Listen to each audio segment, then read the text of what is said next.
Just a bit. And it's a bit sunny too. Right. Good evening. I got 6:30. I'm going to call the meeting to order. First item on the agenda is the 2024 street improvements.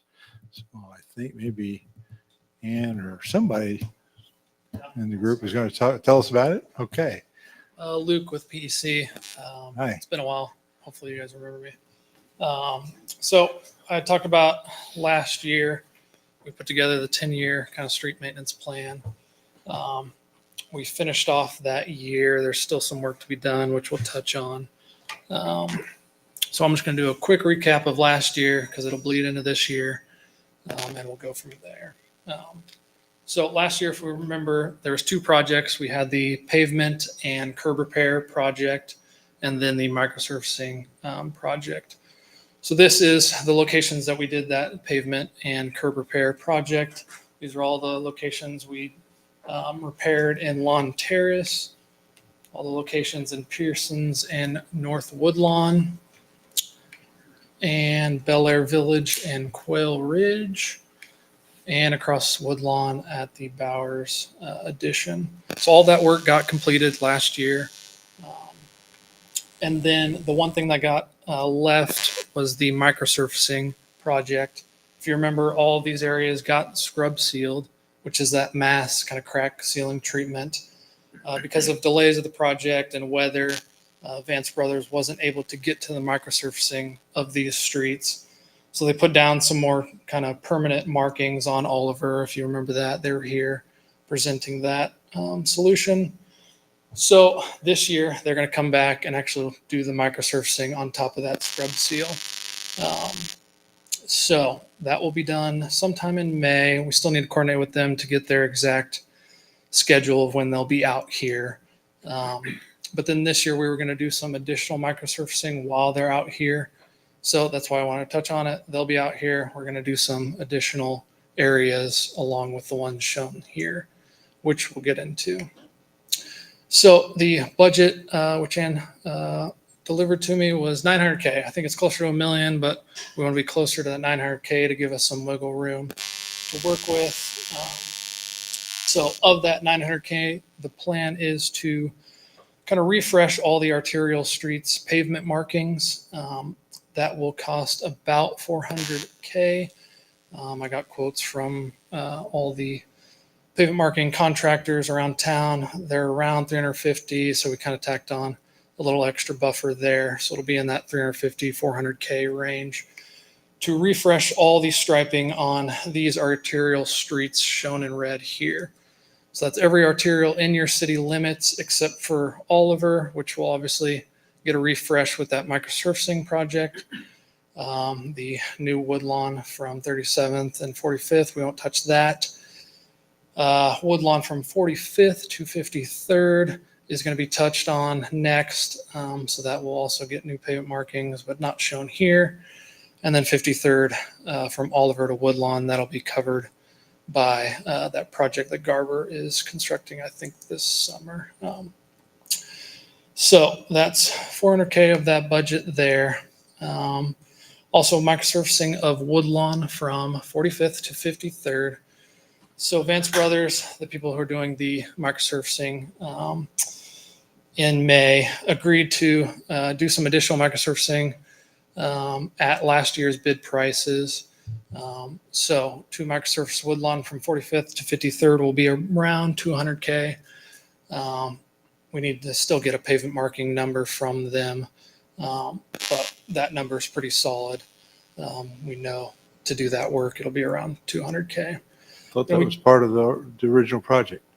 That was part of year two. Oh, Woodlawn. Okay, I'm Yeah. sorry. I'm Yeah. confused with Oliver. Yeah, Sorry. so this is in addition to those areas I was showing you. Yeah. Okay. So again, that little chunk of Woodlawn from 45th, from that new construction all the way up to 53rd would be done in addition when they are out here in the summer.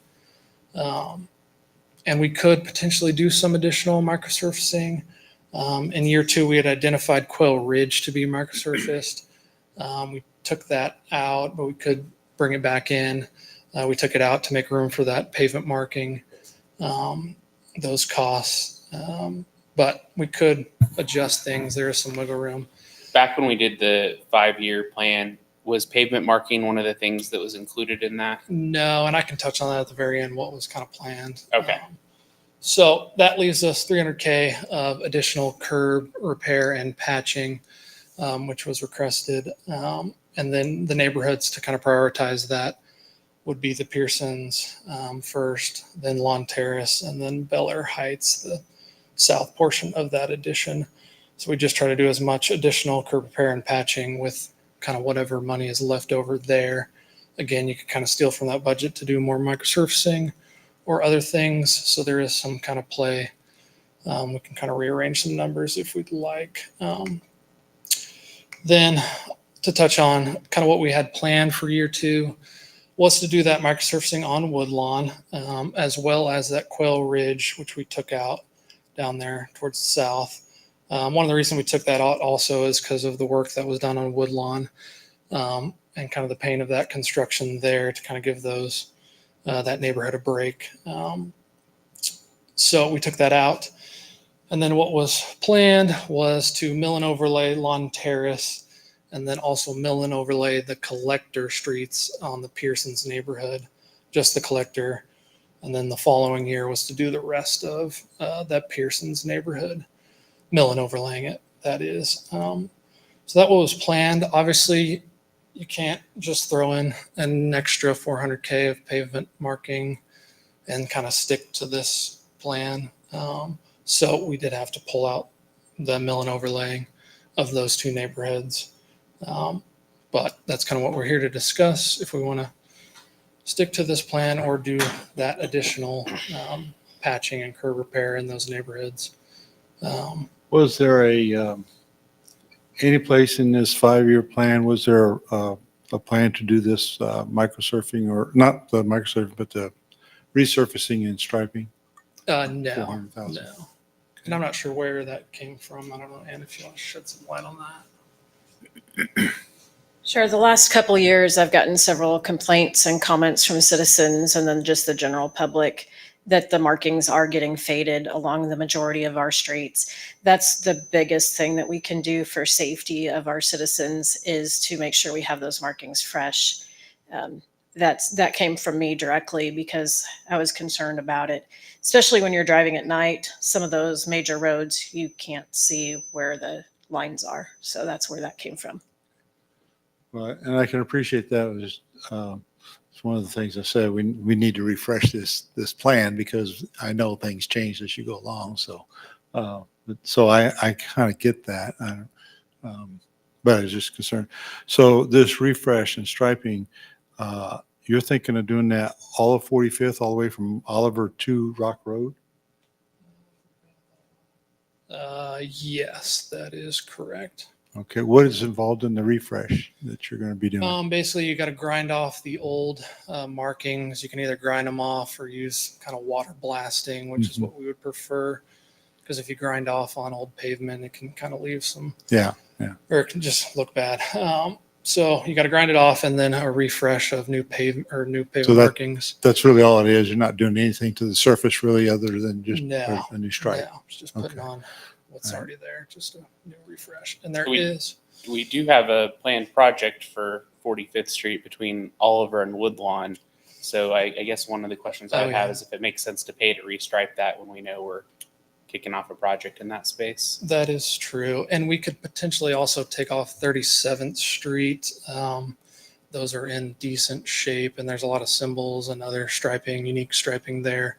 So if you took that part out, again, you could save some money.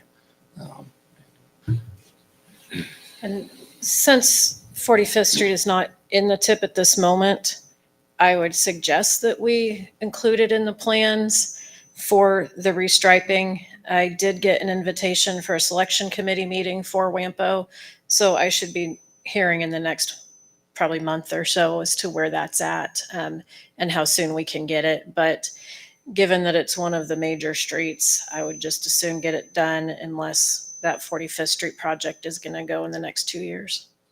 So how much is that? Was that mile of 45th cost of, as far as this striping issue? I'd have to run the numbers, maybe like 50K if I had to guess off the top of my head. So on 37th, that's a shared road with Wichita. Are they participating at all in that work? No, we still need to have discussions with them because, like on 45th, you have the awkward gap there that's owned by the city. So we need to talk to them about possibly, sharing the cost of the work. I guess I didn't realize 37th was shared. So, yeah, we can have that discussion with them to see if Okay. they'll partner on it. All right. Were there any details thought about on this striping as far as like one of the things that I thought was great doing on Wood Oliver is putting bike lanes, or is any thought about put bike lanes or anything like that in any of this? We don't have the room on any of the other streets to put a bike lane in. Okay. So it would require additional pavement on the outside. Well, we The don't- streets that we do have are pretty narrow and don't have Right. any shoulders to Okay, them. if they don't have enough shoulder, I don't want to No. be crowded. So No, that's fine. it's basically going to be replacing the markings that are currently there with new markings with the glass beads within the paint to get a better reflectivity at night. And it's very simple. It's just kind of in the preliminary stages right now, Okay. trying to get direction from you All right. guys. Well, I'd like you to look at Rushwood and 45th and see if there's room in there for our left turn lane. I mean, right now it's blocked out. You're not supposed to drive in it, but I wonder if it could be a left turn lane instead from the westbound traffic turning south Okay. just to see if it's possible. If it's Yeah. not possible, then don't do it. But yeah, Sure. just see if there's room. If you're going to do is restriping anyway. Yeah. Okay. It doesn't add a whole lot of cost as long as we're right there. It's just right on the side. Right. So yeah, we can certainly look at that. Yeah. Right now it's striped out. So it looks Okay. like it should be, but Right. that's what you got to go figure out. I don't Yeah. know the numbers. In terms of like the options for restriping, you mentioned that there's a grinded off option, a water blast option. I think I've seen in other places just the paint trucks drive along and spray over the existing markings. Is there like cost differences that we need to be considering amongst different options for the striping here? There is an option, and I discussed it with Silson, that you could do a water-based paint, which I think is like a third to half of the cost, but that would really be like just a refresh, not last very long, just if you wanted a nice coat of paint. If you want something that lasts, years and years, we would want to go with some epoxy, something of quality. How long is not very long? I would have to go back. It's not my domain expert. I need to talk to Silson to see exactly. I'm thinking if it's a third the cost, maybe that's what we want to do on 45th, since we're thinking about turning it out in 2 or 3 years. That could be an option. Yeah. And just for a comparison point, what was used when we did the temporary striping on Oliver? I don't know. I mean, because it's already starting to fade, Yeah, but I know it- it was a temporary solution. Yeah, more than likely it was that water-based or a tape that they use. Yeah, I think it was some sort of tape, like really temporary. Nothing. Got to And last 2 more months. on 37th Street, I've gone down there several times recently, and I don't know where you think it needs to be repainted.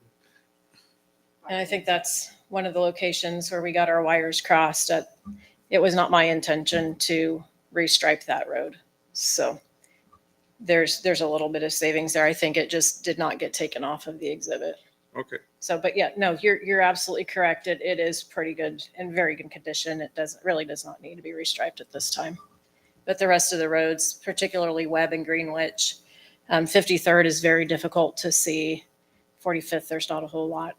Yeah, I agree with marking all left on those. there. I just was thrown So- off that 37th yeah, was in that no. list. No, you're right on that observation.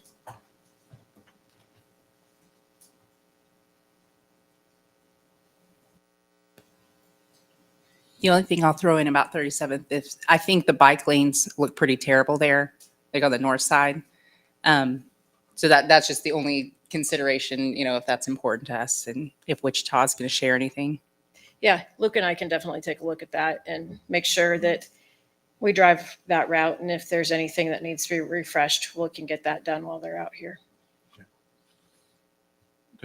You've gone out for bid for this, or is this just engineering estimates?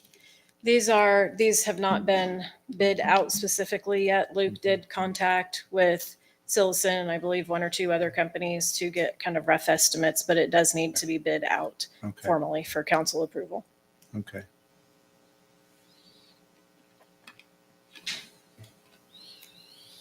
I've got a question about the curb and gutter, if we're in the right place for that.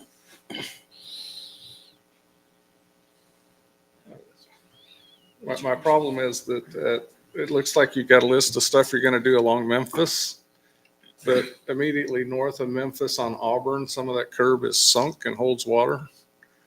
So I think that ought to be part of the list of things to repair. Yeah. The exact locations are still kind of to be determined. I Okay. think that list in I there bring is- this up because the people that live there complained last time we did all the curb repairs that they didn't do it there, and they were told it was supposed to be done. So I don't want it overlooked again. Yeah, Luke and Clint, the gentleman that was out there last year observing, he's got a list of extra locations where residents came and approached him or things that he noticed as he was out there working. So we'll make sure that we walk those neighborhoods to make sure that we're getting everything that we can within the budget. And why are we redoing Memphis between Edgemore and Auburn? They spent a lot of money there last year when they revamped that, so I don't know what we didn't get done other than, I mean, they redid that intersection. Yeah, this is a location of everything that we did last year, or that was the original plan for last year. So. Can't begin to We see. can't see that either. So basically, what we'll go through and walk the neighborhoods that the council wants us to do this year. We've got the suggested ones. We'll walk those neighborhoods, develop a plan that'll look kind of similar to this with lines and areas, get all that together, and then we'll go approach contractors for bids.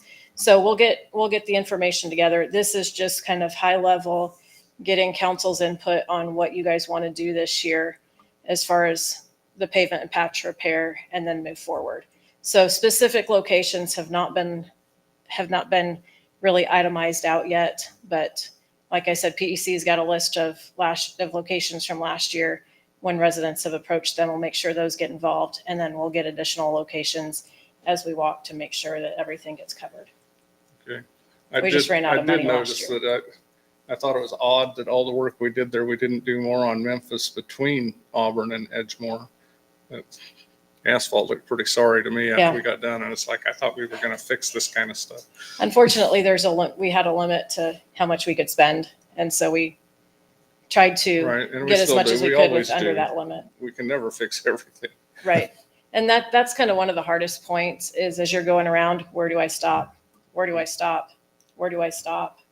So as we had everything marked out, and then we got out there and it's like, oh man, we really need to take this extra piece. We really need to take this. And so they just kind of kept growing a little bit. And that's to be expected with this type of project.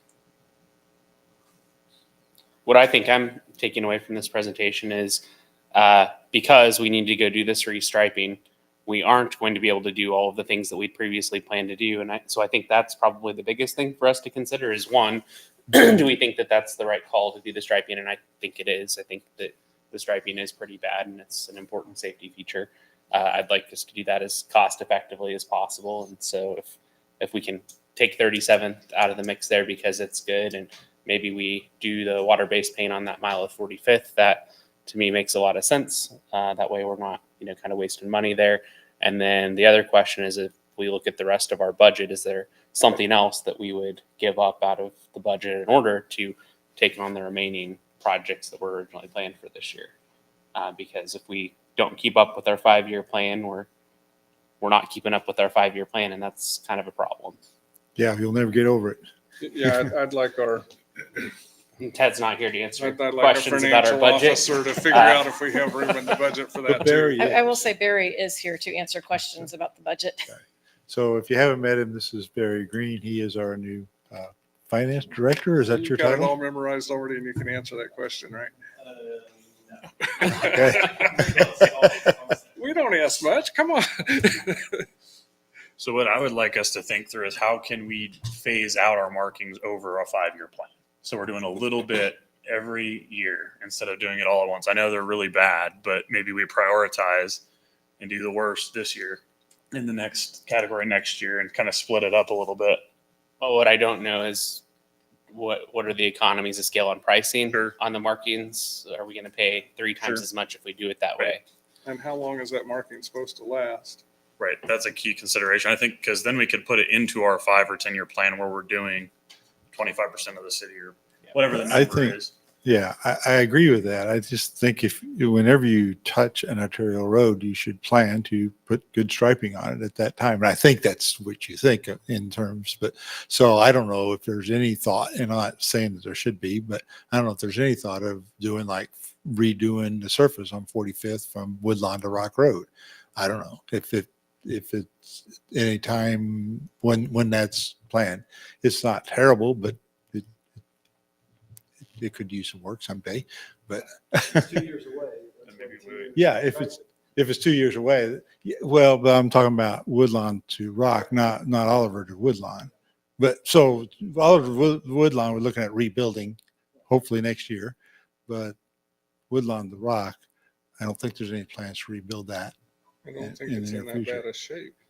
Well, it's not horrible. I I agree. mean, it may be something we want to plan to do in 5 or 6 years, but I don't think it's something we need to be thinking about real soon. Is that in the That's 5-year plan? why. It was in our 10 years. Yeah. That's why I was asking about the restriping when you resurface. And I don't know if any other arterials are in the immediate near future plan to be resurfaced. I know they are, but off the top of my head, I don't remember. I mean, the ones that are obvious are the ones you've already rattled off. 53rd, which we're going to rebuild this year. 45th, which maybe it's the discussion for 2 years out. Those are the two new, most Right. the ones that we'd be talking about. So everything else is probably 3 years out, I would imagine. What is the life cycle on the paint? How long does it last? I need to get more information on that. I don't know Okay. off the top of my head. I think I heard kinda 15 got years. Jim's point, though, on 45th between Woodlawn and Rock. If we're going to go back and micro seal it or something in a year or two, we don't want to put good paint down and cover it up. That's what I'm getting at. Yeah. And I'm not saying that that's on the plan that soon. I don't know when it is. I haven't really looked, but if you're doing, yeah, right. Well, and Luke and I can go and take another look at the 5-year plan with the microsurfacing and the pavement, whether it's a mill and overlay or microsurfacing. And if anything's with that kind of within that 2 to 3 year time frame, we'll take it off of the restriping for this year. And then we'll kind of wait until after I get through this first meeting with WAMPO, the selection committee, kind of see where we're at with 45th Street. But if something's coming within that 2 to 3 year time frame, we'll take it off the list. Granted, if we get too bad, we may have to shuffle things around again. I get that But- because that's what happens with Yeah. roads. And then the other big question that I had for council tonight that I really need your input on is the microsurfacing on Quail Ridge. Now, I believe that was about 78,000 to 80,000. Yeah, 70, 80, yeah.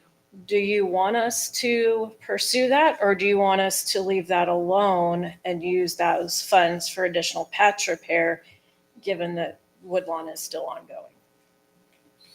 Well, if we drop Yeah. 37th, we probably have enough money to do that and additional patch repair, don't we? Based on the costs or not.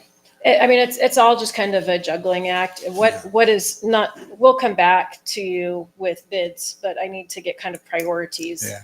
as So- far as just work goes. I think we all want to do what we can to preserve the road for the longest period. So if it's time to do that, we ought to figure out if we can do it, if we can afford it. I do So I think think- last year we talked about the impact of doing it while Woodlawn is still under construction, and it was one way at that point. We're back to a two-way Woodlawn for now. For now. But none of us have the answer to when is the construction going to end on Woodlawn, and we probably can't defer our preventative maintenance. Continue Right. deferring preventative maintenance, I guess, is my thought. We should probably Yeah. take care of it. Yeah, that was, go ahead. The resurfacing, it's only going to take a week or 2 weeks at the most. So I say get in there and get done if we can do it. Yeah, that's my exact point, is that I didn't know how long it was going to take, but it's something that we could possibly get in and get out. I know we don't have the answer to Woodlawn yet, but maybe even prioritize it as Get in, get out in the next couple Bef- of months and you before- won't have to worry about it, right? before Woodlawn becomes an issue either way. Okay, so what we'll prioritize for 2024 is the striping. We'll take a look at what's in the plan for pavement resurfacing, whether it's microsurfacing, mill and overlay or whatever, for the next 2 to 3 years. Take those out, evaluate the pavement surface or evaluate the markings and make sure kind of we get the worst first done and then kind of stagger them so they can get redone as they're going. We'll look at getting the microsurfacing redone at Quail Ridge, and we'll microsurface Woodlawn from 45th Street to 53rd Street. And then the remaining funds will work on patch repair. Sounds like a plan. Yeah, sounds good to me. See where it falls. Right. Hopefully you'll come up with a few $100,000 extra and we go figure out where we need to put that money. Patch repair, so that's where Right? the- There's always plenty of patch repair, right? Okay, thank you. All right, so the next thing on the agenda is utility improvements. And I don't know who's going to tell us about that, but that's where we are. Is that you, Marty? I see you need a lot of fire hydrants. Yeah, so basically I just created a list for you guys to see what we need to do for this year. I wrote down 10 fire hydrants for this year. I know we probably won't get 10 done, but that's what we would like to get, at least half of those done. These are non-functioning or what's going on? They're with them? functioning. They're just old, 1956. They're just old hydrants that do not function properly, I should Okay. say. So we're having problems with a lot of them when we go do our testing and everything. These are the ones we came up with that need to be repaired within this year, next year, or coming up. These are your tests, not the fire department. Yeah, no, these are ours. Okay. So, and if we don't replace them, it's going to be ours. The fire hydrant, the fire station's probably going to end up breaking them. So why we put these on our list. Some of the valve replacements that I have on here, this is when we were doing our valve turning exercises. They're either missing the caps on the valves. These are in the ground where you can shut the mains off and stuff like that. They broke off, or they're too hard to open and close, and they're just need to be replaced. So I put 10 of those on there. There's probably more, but 10 seemed like a reasonable number for the year. Don't think we'll get all those done either, but I just wanted to put that on there. These are butterfly valves in the ground. in the pipe. Okay. Right. So I can't even give you an estimate on pricing on those right now. The hydrants run about $9,500 each. So the valves, I'm not sure of. Next on the list, I have we have 4 pumps in our pump house. It's our main water supply from Wichita that comes in. Last month, 4 were down. So I had to call JCI out to come in and go through the stuff. We got a bunch of problems with that pump house. The pumps are obsolete. You can buy the parts, but it's going to take a long time to get them. I just had a conversation with him today about this. It's cheaper to replace the pumps now than it is to rebuild the pumps. So I got an estimate on that. And to rebuild what we have in the pump house right now is about $48,000 for those 4 pumps. And to upsize the pumps, as the city's growing and we need more water demand and everything. So to upsize them one and to do all that, it's going to be $38,000 to $40,000 is what he quoted me today to do that. So that's what we would do in that situation. I know I think we replaced the backflow valve Yep. in the pump house a couple months ago. 2. We had a decent amount of conversation about the pipe sizes and all of that. Have we looked at that? Before we continue investing, do we need to do any sort of engineering, look at what we've got, make sure we're set up for success there? I believe all our pipes are size fit to what we need right now. It's given us plenty of demand. The problem is if the pumps don't work, we have to depend on CCUA. And especially in the summertime when everybody's running their sprinklers, these pumps and CCUA's pumping at the same time. And we don't want to be in that situation. So that's something to look at this year. That's why I put it on the list, just see if we can look into getting these pumps repaired or replaced, So You're looking at upsizing the pumps? Is that what you said? Yeah, it's Okay. gonna have, impellers are gonna be upsized and it's gonna, Mhm. they'll run easier. Go ahead. And Justin, to your question, upsizing the pipes are not going to get us any more capacity. It's mainly the pumps that need to be upsized. It's the amount of flow that we've got coming in and the pumps themselves, not the pipes that are closing in. But I will double check that, or Marty will with JCI, and we'll, if we need to get PECA out to verify, we'll do that.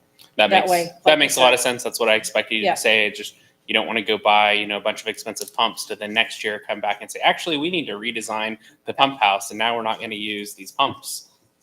And so Yeah, I'm 99% certain that we're not going to need to upsize, but that 1%, I, just like you, it certainly would behoove us to double check that before we go getting new pumps. thank you. And I will double check that. Next on the list is, I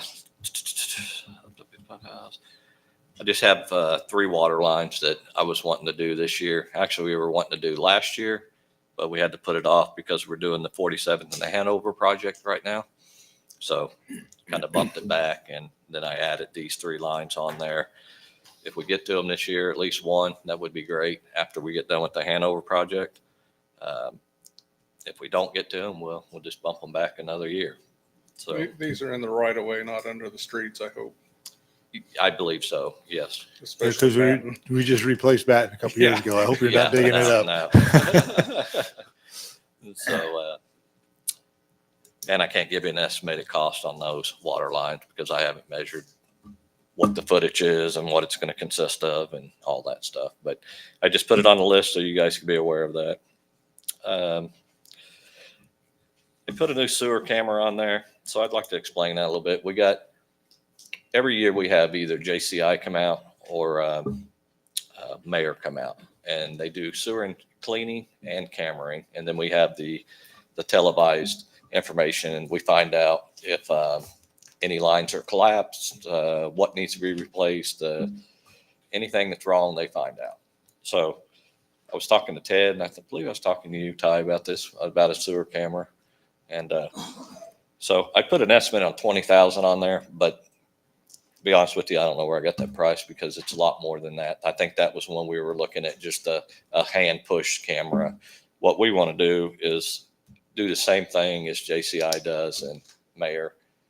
We are cleaning sewers this year, so we're trying not to spend that $80,000 on sewer cleaning every year. So we're going to try to save that cost. And if we purchase a camera, then we're going to be doing the same thing that they are doing. And then we'll have the same information that they create and give to us. So I think within 1 year, if we do 3 neighborhoods, we could purchase that camera and that would pay for itself in a year. So, and I think that's what we should be doing. We bought the new sewer back truck last year. We've been using it. They use the same equipment as what we just purchased. I just don't see a reason why, other than time with the people, but I'm trying to make that work right now as staff. So might end up hiring one more person to help out with that, but I think it's doable for this year. So that camera will actually cost us probably, I'm going to say $80,000, $90,000 is what it's probably going to end up costing. But it does a 360 view. And even like on the Woodlawn project that we just spent $12,000 on to have them camera that box, it could have been used for that. So we could have got all the information out of that. Marty, quick question on that. Is that something that you'll be able to have your crews do year round, do you think? Like, We do year-round cleaning anyway. gotcha. And So you see it just continuing that way and Right. sort of a standard thing that's always on your list. and- yes, that's it. So we got 3 neighborhoods right now that we are, Quail Ridge, Pearson, and Summit Hill, and Bel Aire Village is what we're going to clean this summer, what we're going to continue cleaning. And that's more than what Mayor or UMC would have done through the year. So we probably would have been over $100,000 on that after they cambered it. So I don't know. That's just my thought. You guys tell me if you think that's the right thinking process there by purchasing a camera and saving city, money in the long run. think it's We're all exciting good. to be able to use our equipment to do more stuff. You know, being able to use the equipment that we've invested in makes a lot of sense. I am curious though, when you talked about cleaning a neighborhood like that, what is the time commitment? How much of your staff and your time are you all investing in one of those projects?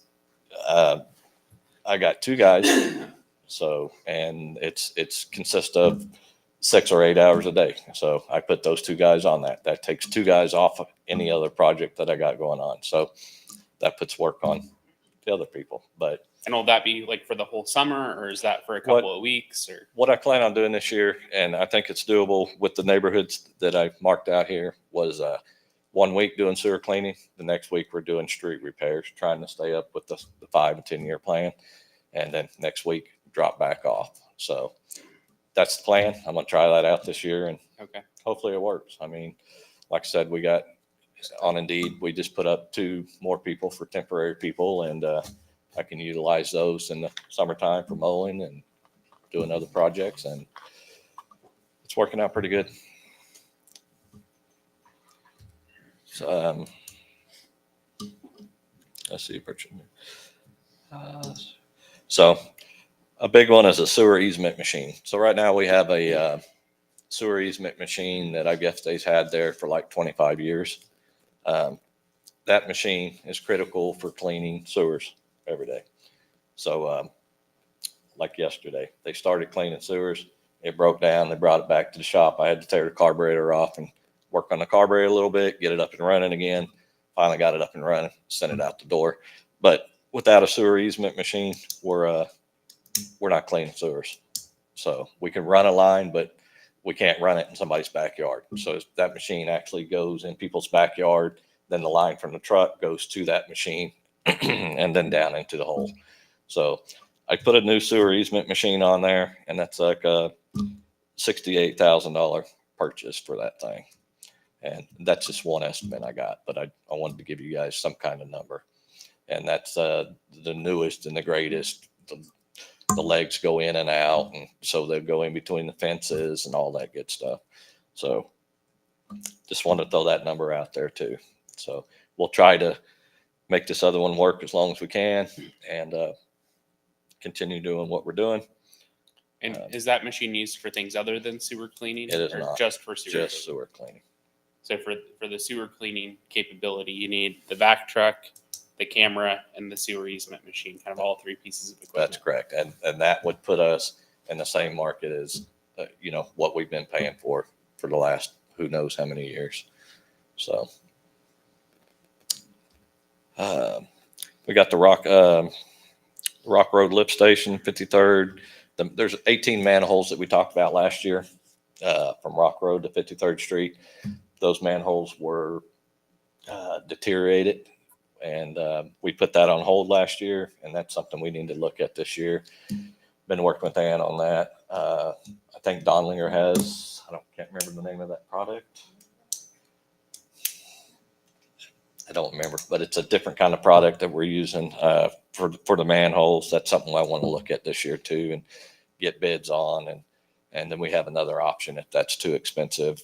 So that's something I just want to bring you guys' attention, that we're not pushing that right now, but it needs to be done. That's just a liner, right? It's going to be, so they'll leave the base of the manhole, and then they'll take everything off from the top, and they'll put new cones on and new sections on. So what that would consist of, they would leave the bottom, line it, and then put new sections on. And I think that was going to be pretty expensive to do that, but it's supposed to be a new material. It's supposed to last for many years. But I can't answer that question right now on that. So I want to bring that to your attention, make sure that you guys are aware of that's probably going to come up here in the next 4 or 5 months, something we're going to need to do with that stuff. There's another one on there that we're looking for 16 manholes right now around town that need to be relined. So last year we purchased this Raven 405 epoxy from UMC. We were going to have them use that epoxy on that manholes that we were just talking about on Rock Road to 53rd Street. They were going to reline all those, but once they started it, it was too far gone. So they they stopped, and we purchased the product. So the product sitting at our shop, it's got 1 year shelf life on it. So we need to find 16 to 18 manholes that we can shoot that stuff in and save our, I don't remember, $80,000, whatever we spent on that last year. So I don't want it going to waste. I talked to UMC. I said, give me a quote on, what's going to cost to reline 16 to 18 manholes. And they said 55,000 is what it's going to cost to do that. But that's just one person giving me a quote. So I'll work on that. So want to bring that A up. little more urgent. I know, right? I know. So the Harding lift station, as you guys know, we've been replacing all the flight pumps and the Rock Road and 53rd Street. Those have been working great. The Harding lift station has 2 old pumps in it right now. I put down 2 pumps for this year, but I'd like to at least purchase 1 for this year so that, try to do 1 every year is what I'd like to do. And that's an estimate. That's $45,000 for a pump. So I know these are big numbers, but that's something I'd like to do this year is replace one of those pumps. Like I said, the scheduled sewer cleaning for Quail Ridge, Pearson Summit Hill, Bel Aire Village. That's an annual cleaning. It's usually, I want to say it was $70,000 or $80,000 that we spent on that last year. And so that's what we'll be saving if we continue cleaning sewers and do what we're doing right now as a team instead of subbing it out.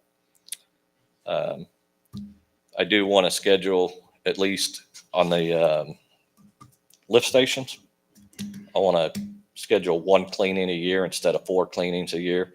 So we're actually cleaning the lift stations ourselves, but we have nobody that is a certified that can actually get down in there and clean them.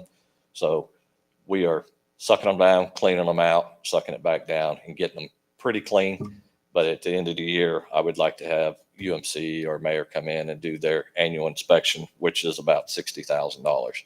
So I would like to have them come in and do it 1 time a year just to check everything and go from there instead of 240,000 For all stations or for each station? lift station. That's for all of them. Okay. So that's for all of them. Yeah, I was thinking 60,000 times how many lift stations? That's a lot of money. Yeah. You ain't kidding. So we're trying to, like I said, by purchasing that truck and doing what I was talking about there, getting the camera and the easement machine stuff, we're trying to eliminate a lot of debt for the city and moving forward. So, and basically I got stormwater rehab projects and stuff like that. You guys really don't, that's nothing that you really guys are going to really need to know about until the time comes. It's going to be, 10,000, 12,000, 8,005. It's going to be a lower number. It's not going to be these high numbers that we were just talking about. So, I think that's basically about all I have for you guys unless you guys have some questions. I mean,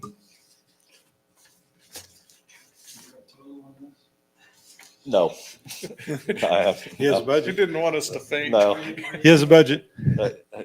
I have not looked at that yet. I just kind of put this list together because I wanted to let you guys know that, like I said, if this doesn't happen this year, I want to roll it into next year, but I wanted to have a list of things to let you guys know, hey, this needs to be done. So that's what I was doing. I will look at the budget. I will talk with Barry and Ted on it, and we will see what we got going and all that good stuff. So How I had many, one. Oh. Go ahead. how many of the older pumps are we still using in the lift stations? 2, 3, I believe. So if we took one out of service and put in a new flight, we'd have a spare. It might not be the best spare, but it'd be a spare. No, because when you pull that pump out, you would have to change the fluid out and everything. That the bottom piece of the pump that goes into the sewer manhole or into the lift station, that gets changed out so that new pump sets in. So we could have a spare, but they would have to change all that out again to put that new pump in. So it might cost us $15,000-$20,000 to have that pump pulled out and then put back in if that other one went out. So Your whole pump would only be a spare for your other two that are remaining. Well, Correct. that's what I meant. But Okay, I'm sorry. I wouldn't mind having a spare around because Right. we've been caught before without a working pump. So I agree. I misunderstood you, but yes, I got you now. So, yeah, I got one more big purchase that I wanted to talk about, and I believe this is budgeted already for this year, and it would be the 550 crane truck, which is our service truck. So, that's probably going to be in the 210, 220 range to get a new service truck. That's the one that we use every day on our water, sewers, our day-to-day usage. The one we have right now is, I'm surprised it's still running. It's the whole front end's messed up on it. The rear main seal's leaking on it, so we have a puddle in the shop, and they wanted like $4,000 to redo just that. And we just keep checking it, putting oil in it right now, and it's really unsafe. I've told the guys it doesn't go over 30 mile an hour. If you go over 30 mile an hour, you start floating back and forth, and I'm scared somebody's going to hit somebody. They're going to go over the lane with it, and so that's a big purchase. But I believe it's budgeted already since last year. I think Ted put it in the budget, and What's kind of special about the truck that makes it so expensive and It different has- from like a regular pickup? it's a 550 crane truck, so it carries all our tools. What's a crane truck? A crane truck means when we go to the lift station and our pumps go down and we have to pull those pumps out, that's our only source that we have. So it has like a crane mounted on lift it. arm on it. Right. So we back Okay. it up, we hook it into the, Got it. so That's the only So one. it's not we just a have. pickup truck. Got it. No, it's not No. just big. Okay. So have you bids out for that yet? I've got a few, but I've got a few bids, but I haven't got all the bids back yet. So still waiting on it. People want you to go and have conversation with them, and it feels like they want to have lunch with you or something. I mean, just give me a bid. So no, I haven't got all of them yet. Do we use it for things other than pulling pumps in the lift station? Basically, that's all we use it for is pulling the pumps for the crane. But for the truck itself, no, we use it on our water services, our water main breaks. Do you have to pull the pumps just when they break, or is that part of servicing? No, when they clog up, when they break is when we pull them. So So we if do they're that pretty overheating- often. Not something where you just want to go rent this once a year when it happens, or pay somebody to come do it. It's No, pretty often. No, we do it quite often, but Okay. the more we get into the newer pumps, like we're not having to pull them as often as we were. We were doing them. It felt like weekly. We were out there 2 a.m. in the morning, just doing this constantly. And now that we got some new pumps in there and stuff, I think we've got it on control. I hope nobody better knock on wood. I don't want to do it tonight. Because But- for the same price, you could finish replacing all the old pumps with the new grinder pumps. And so that, like, if you put in the new grinder pumps and then you almost never have to pull one of those pumps, that is potentially an option. I don't know. So if one pump goes down, you have another pump in the hole. If both pumps go down, we usually have to go spend the money on purchasing a bypass pump. That's another thing I wanted to add to my list, and I've actually got a couple quotes on that. But that bypass pump, I think we spent like $50,000 last year For rental. on renting one, and you can almost buy the thing for that. Just have one on hand all the time. Yeah. It should be. I mean, every city should have one. I mean, it needs to be at the shop and it needs to be put there. If the pumps go down, if you trip any breakers, if electrical problem, whatever, if that pump goes down, we have to have means to bypass that lift station. If you don't, we're going to have a lot of insurance claims. Marty, 2 questions to follow that up. So would you prefer to have that bypass pump over just a regular standard pump on the shelf? And then 2, the crane truck, is it a similar situation as your street sweeper? I know when you guys talked about the street sweeper getting it up and running, a big part of it was you can't hardly rent those things.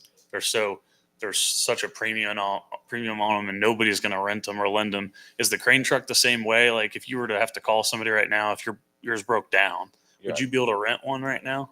I would have to call JCI, and then you pay an emergency fee coming out. So you would have to say, hey, pump's down. Can you guys come pull it? They would come pull it. They'd get there as soon as they could, but they would charge you, after hours and all that stuff. So you're looking at thousands of dollars every time you call them out to do that kind of stuff. Gotcha. So Which, if we thought it wasn't going to happen very often That because wouldn't we'd be replaced bad. all of our truck The risk is low. pumps, I'm wondering if that's a better play. And I'm not saying it is. It's just Right. something I wanted to bring up. right. Because for the same amount of money, you could buy the 3 new grinder pumps, have all those be grinder pumps, and then have your bypass one as well, probably. But Marty, it sounds like you use this truck for a lot of your other work. It's not just Daily pulling use. pumps. Yeah. So The it's a daily pretty use. versatile tool Right. that you use. If we go do services, if we go do a water break, anything we do every day, that truck's out on the road every day. But We don't use the crane every day. We use the truck You every could do day. an F-250. so or if an you F-350. bought a regular 550 stock truck without the crane on it, you Right. could probably save 100,000. I don't know what it is, but Probably. you Yeah, could that save a crane's bunch of money. probably, or we could do a 250 truck without a crane, but Right. we would still be in the same situation. We would be depending on somebody else to pull our pumps whenever we had an issue. Can you move the crane to a new truck? The one we have right now, somebody actually did that. I mean, Okay. that truck was built. It's the wrong cab for that bed. So the bed is overweighted. So your truck is actually lifted up when you're That's why driving, it drives and you just squirrely. start rocking back and forth. Then the tie rod ends and the upper and lower ball joints are gone on it, and then it's gone. It's time for a new Okay, one. but if we bought a heavier truck that was appropriate, could we move the crane to that heavier truck? Instead of buying everything new? I could not answer that right now. I'm sure we could. It would have to go somewhere to have it done, outfitted somewhere at a company somewhere. So I'm just wondering if that would save a substantial amount of money or not. Just for the record, I'm okay with the recommendation of purchasing the crane truck. I just wanted to, 1, understand what it was used for, and 2, just bring up the alternative for you guys to think through. But at the end of the day, if that's what we need, I support that. So what it boils down to is every day when we have problems, I don't want to have to depend on somebody. I don't want to have to call somebody up in the middle of the night and say, hey, can you get out here?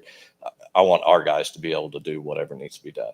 And so far, we've handled pretty much everything that needs to be done. So that's what we're trying to do, what we're trying to accomplish. I like all of that. And if we save enough money, should we be looking at another position are you going to be busy enough you need another person? Right now on Indeed, we put 2 positions open for temporary seasonals is what we call them. So what I'm going to try to do is use those 2 seasonals and use those for mowing and doing other stuff through the summer. And then use 2 other guys for sewer cleaning, streets and all that stuff. So I'm trying, how the temp people work. So it's a little easier going that Yeah, way. but your regular employees may want a day of mowing to take a break. You're right. Hey, I'm not trying to slave drive nobody, but we're all there to do a job. So, yeah, you're correct. And we might be able to change out with the temporary guy and say, hey, go get this. And, have to just look at that. So, there are a lot of companies that use temp services to see how the person works out, and then they'll hire them permanently if they work out. If they don't, they don't.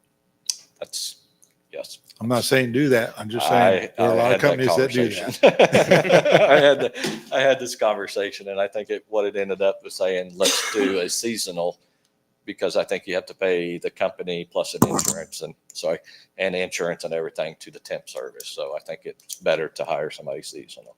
So Marty, the final question I have on that, just as we're kicking around the idea, is this does say a new 550 service truck. Is there any used options on that? Have you considered that? we have been looking for some, and there's actually a couple right up here in Park City. They're used, but they're new. They're 1 year or 2 year old, but they're still sitting on their lot. But the problem is we need to make sure that we have it's the 6-ton hoist, the crane on the back. That's Be able to do the what you need. problem. You want to make sure that we get the big enough crane so we don't run into a problem where we're not able to lift it, Right. 10 feet out, you're trying to lift that up, and then the truck starts rocking forward and all that stuff. So Shane, there's a reason why those ones are newly used, because people figured out they weren't right. doing what they That's needed. exactly right. People get undersized crane and then they try to lift something and then it's not good. So I had a conversation about JCI today about that. And I said, what is the optimal for a crane size? And he said the 6-ton would pretty much get anything and everything that we do. So that's what I would go with. So that's why I'm looking at the 6-ton cranes. So Sounds like I you're think all the over one we have right now is a 5, and we got a whole bunch of oil leaks on it, hydraulics. It's junk, guys. It needs to be fixed, serviced, or let's purchase a new one. That's where we're at. Gotcha. So, Okay. and I think So you get some direction there? Good. Yeah, I think that you got a couple of high priority things that you got to take care of. So Yeah. better get on those. Okay. All right. Anything else? Well, Sounds like you're doing good. Thanks. thank you. Yep. Thank you, guys. Appreciate it. Appreciate it. I see Chief is showing up. He probably wants to talk about deer run safety study. No, you don't want to talk about it. Better Well, up. I see that you and Ann have tag teamed on this, so we'll let you tell us about your findings. Let's start off by saying, I got cars last year. I don't need anything. Really? We got that on tape, right? We do now. For today. No guarantees on tomorrow. All right, in December, we received a petition from Mr. Treadway on behalf of the Deer Run neighborhood, indicating concerns with traffic and safety in their neighborhood. He had a little presentation, had some concerns, some requested remedies. The biggest one that I got was he wanted to close down the connection between Rock Spring and Deer Run. And his other concern was speeding. He cited a fire hydrant that was pushed over. In his opinion, it was because of speeding. I immediately got with the chief and he says, no, that was an icy day and somebody just lost control of their car, which can happen at 5 miles an hour just as easily as 30. We did work with our staff and set out our traffic counters to conduct a speed study, and those didn't really work very well. We're still kind of in the changeover process and learning. Some of the staff that had used those in the past are no longer here, so we're relearning how to use those. We did hire PEC and said, hey, come out and help us with this. Did the speed study. The results are in your packet. The 95th percentile speed was under 35 miles an hour. In an engineering design world, we look at the 85th percentile speed. So they can even be going a little bit faster, or more people going a little bit faster. But with the 95th under 30, there's not a speed problem there. It's all Kansas roads with no posted speed limit are 30. Residential's 30. So no speed problem there. He was concerned about the blocking off the access at Rock Spring. That's a fire department call, really. When you get over 30 houses, they require you to have a second access point. If this was going to be installed with only a singular access point and then an emergency access point, that was something that should have been gone through the Planning Commission during the initial platting stages of the project. We do have another subdivision over at Chapel Landing 3rd that was designed with the intent of a single access and an emergency access, with the fire department having the ability to access that emergency location. That was designed, that was run through Planning Commission, that was provided to council. It was all approved. It's not something that was just kind of done ad hoc on a whim because of the request of a few people. So I did include in the study, so fire department requires 30 living units or more to have that second. The current phase has 39 lots, and the full build out will have 94 lots. That's way too many for just one single access point. We've heard it a lot from the folks. I can't remember the neighborhood, but it's off of Woodlawn. It's in Wichita. That's off of Woodlawn. It's not, well, we've got Northbrook. Thank you. We hear all the time from them how much they're complaining about their one access. I don't want to restrict another neighborhood or multiple neighborhoods to that same standpoint. Plus, it would be my opinion that it should go back through planning commission and then for council for approval and not just through just a random decision. So after doing all this work, and I'll let Chief talk here in a second, there's no problem. There's no definitive, no defined problem that we've seen through all of our reconnaissance work. So, Yeah, and I went out in December, and just did with the radar, just caught vehicles coming and going. And the results are pretty much what was in the study here, pretty much the same. Didn't find people going extraordinarily fast. I did with the 3 days of data that we had, I broke it out to the stretches. One was from Rock Road to about Terra, and then Terra to Rock Springs, and then Rock Springs. There was just beyond Rock Springs and Deer Run. They had put another set of sensors or devices, and a few people were going over 35 miles an hour, but that's not something we would normally ticket for. 35 and a 30 is not what we do. If they're going 40, 41, 42, we usually stop for that, but not for 35. And then that was, in that area north of Deer Run, up Rock Springs, no people were going that fast, over 35. And in the area from Rock Springs to Terra, one person was going over 35. And that's in 3 days worth of data. In the area north of Deer Run, that was 1,067 cars, 0. And then on the section from, and I don't know how these things measure, so don't ask me to explain the numbers, but 1,200 cars, there was one going over 35 miles an hour. The rest of them were in that range, just right, 30 to 34. And there were only 16 out of 1,200 cars. This is not an extraordinarily big problem. This is a perception issue. And then further south from Terra to Rock Road, there were 5 people going over 35, but it's kind of a long stretch, kind of a serpentine a little bit. But that was 5 out of 1,255 cars or readings. So we're not seeing what was described to us as a terrible problem. The other thing I'll point out is, and I'm not going to get all the streets right, but Deer Run is going to turn into Joshua, okay, in the next phase of development. There's going to be more traffic through there. Be ready. Mr. Treadway may come back and have additional complaints because you're going to have construction equipment, construction crews, noise, a lot of that traffic as that next phase of that construction is completed. So, and he's right there, right in the sweet spot where everything is going to happen. He's right on that corner, and they're going to go past this house onto Joshua. They're going to continue to go up Rock Springs in the other direction. So be forewarned. Would this study support a lowering of the speed limit in the neighborhood to a 25 mile an hour No. speed? Okay. I appreciate all the hard data. I just had a couple of questions.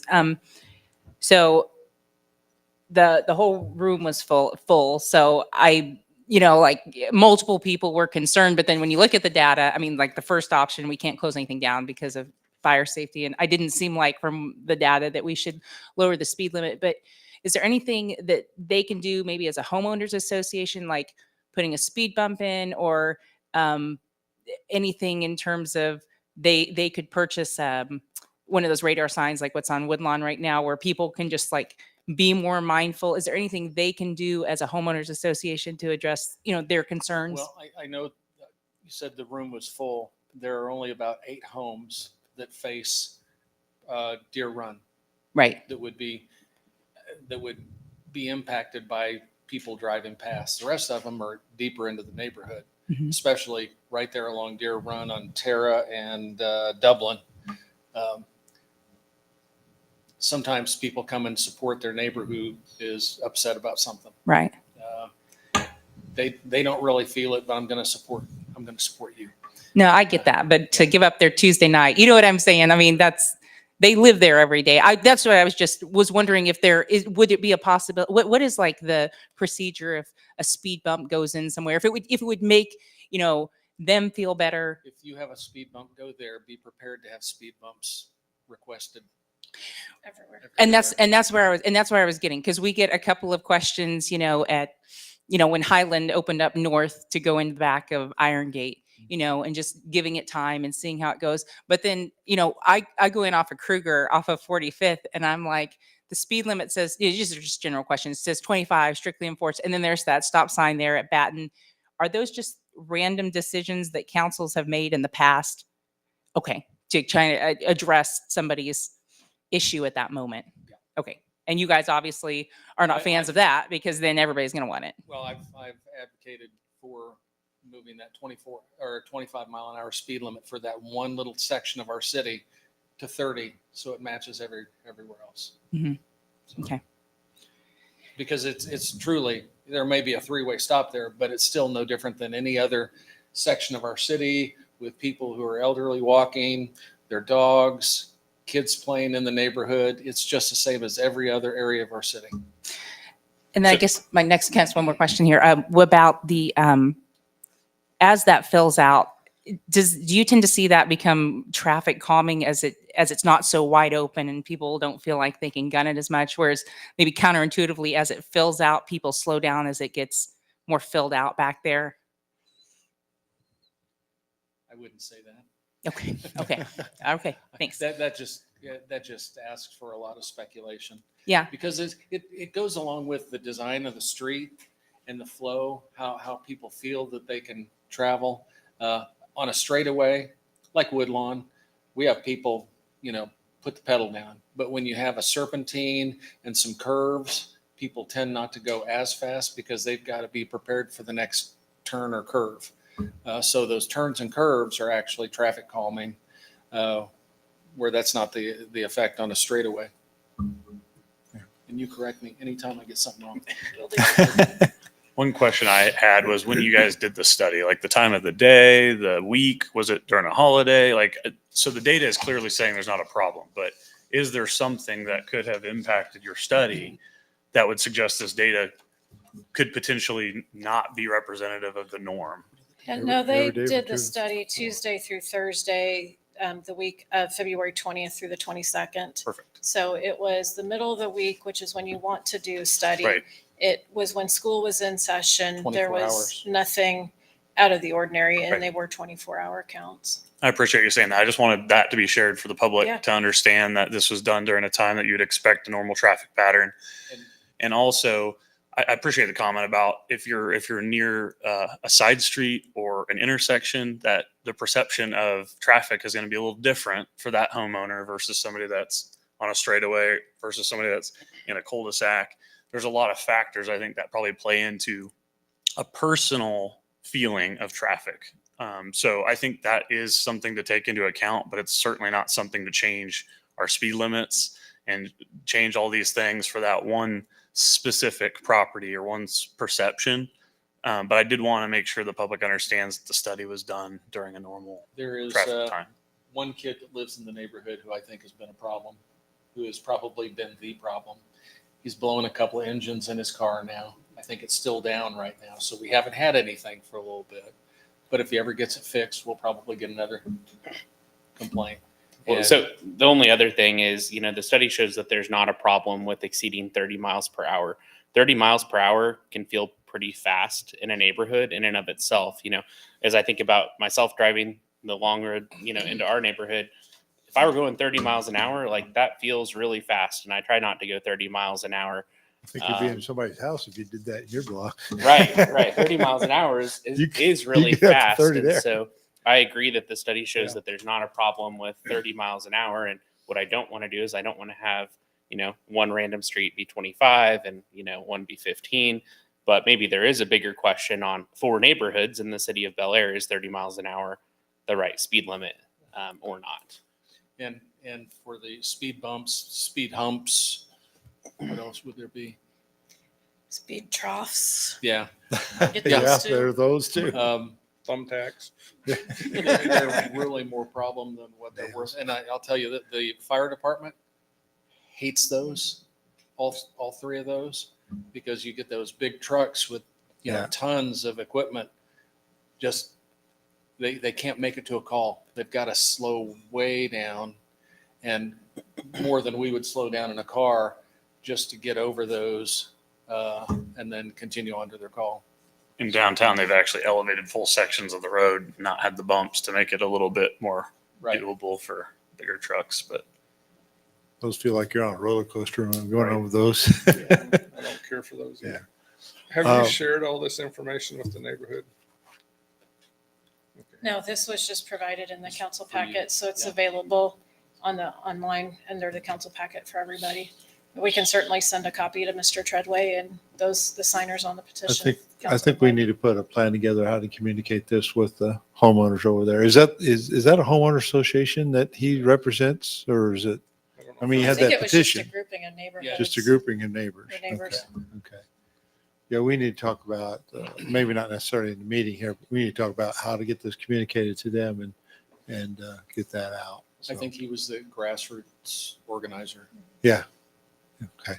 one other thought I had on this was we all are planning and we don't know what's coming, but Rock Road is a road that will likely get reconstructed in the next 10 years, 5 years, whatever. We don't know the crystal ball, but I did hear the same concerns and issues from all the folks that lived on Woodlawn in the one access area that really wished they would have had an alternative way of getting in and out of their neighborhood. So Yeah. certainly you got to consider all of those factors, not just the fire, but just convenience of getting in and out of your home.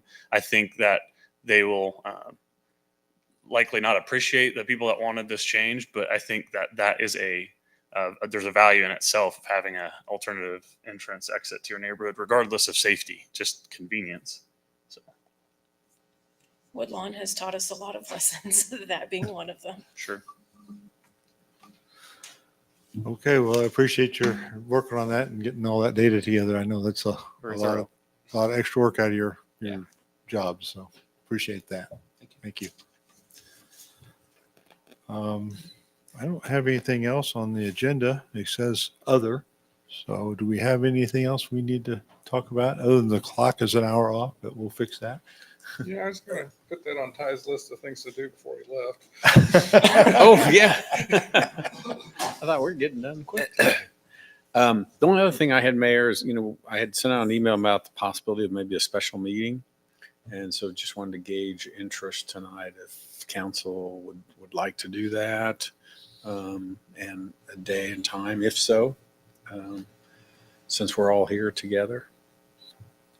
What does our agenda look like for next Tuesday? Could we have a longer executive session? That is a possibility, because thinking about some of the previous executive sessions, I think, there's been 4 at the last one, and some of those have been resolved, or I don't think we'll need to have one. So I think we did resolve Yeah. two of them for sure. yeah. So that's a good point, that we might be able to just focus on one at the next council meeting.